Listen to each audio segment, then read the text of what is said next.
Friends, இங்கே செல்லியம்மன் கோவிலில் கும்பாபிஷேகம் பண்ணியிருக்காங்க. நேற்று தான் கும்பாபிஷேகம் பண்ணியிருக்காங்க. நாங்கள் இன்றைக்கி வந்திருக்கோம் கோவிலுக்கு. செல்லியம்மன் கோவில் இது.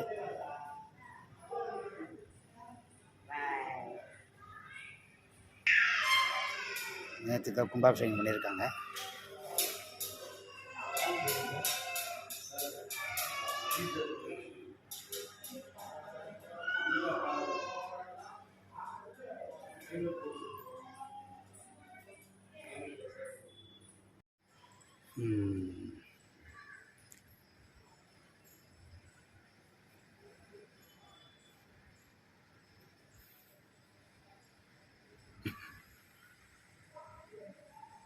தீர்த்தம் வாங்கிறதுக்காக வந்தோம். தீர்த்தம் வாங்கிட்டோம்.